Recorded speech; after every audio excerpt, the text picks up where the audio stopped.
আর আপনি আমার এখন ভয় দেখাচ্ছেন মামলা ও ছাতা তো আমি গলিয়ে খেয়ে ফেলবো। এই জন্য আমাদের বুক বড় করা লাগবে ভাই। এত বেশি শত্রুতা বাংলাদেশে কোন এমপির বিরুদ্ধে কেউ করে নাই। আমার একেবারে সেই 11 সাল থেকে শুরু করে কাটছাট ভিডিও গুলো এনে 64 জেলায় ওরা 64টা মামলা পর্যন্ত দিয়েছিল। কে দিয়ে? আমি একটা উদাহরণ দিতে গিয়ে 8 জনের নাম বলেছিলাম, তার ভেতরে আরাফাত রহমান, ওনার নামটাও ছিল। ওনার নামের শেষে যে শব্দ আছে ওই শব্দটাকে আমি বলেছিলাম এটা যদি কয়কার না দিয়ে কেউ কয়হস্যু দেয় তাহলে পাল্টিয়ে যায় নামটা।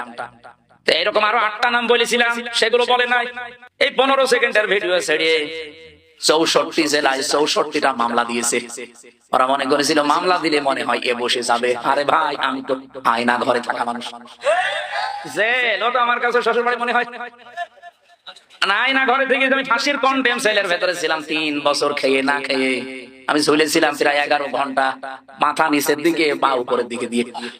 মাওলানা আব্দুল হাই সাইফুল্লাহ ভাই আমার বড় ভাই, আমি চাই আমাদের বুক যেন এরকম বড় হয় নবীদের মতো। প্রতিটি নবীর বুক ছিল বড়, তার মানে বুকের ভেতরে সাহস ছিল আর পেট ছিল একেবারে ছোট। আজ বাংলার আলেম ওলামা গুলো যদি আমরা বুক বড় করতে পারতাম, বুকের সাহস নিতে পারতাম, আমার মনে হয় রাম বাম আর জেনারেল মানুষগুলো আলেমদের কদর আরো বেশি করে। এই দোষ শুধু আমাদের নিজেদেরই। আমি বুক বড় বলতে কিন্তু শুধুমাত্র একেবারে ডোনাল্ড ট্রাম্পের মতো এভাবে বুক বড় বোঝাইনি। এর ভেতরে সাহস লাগবে, ঈমান লাগবে। হযরত লোকমান বলেন আমি নবীদের কাছে 4000 নবীর কাছে এইটা পেয়েছিলাম, 4 নম্বরে পেয়েছি প্রত্যেকটা নবীর কাছ থেকে যে কথা বলতে হলে হিসাব করে বলা লাগবে। ডাক দিয়ে বলেছে ভাতিজা তোমাকে ভালোবাসি, কিন্তু তোমার এই কালিমাটা পড়তে পারলাম না, তুমি আমারে মাফ করে দিও। বলেন তো মাফ করার মালিক কে? রাসূলুল্লাহ। এই আরো জোরে বলেন, মাফ করার একচ্ছত্র মালিকানা যে আল্লাহ। কোথায় আছে বলেন তো? কোরআনে আছে কোন জায়গায়? বলেন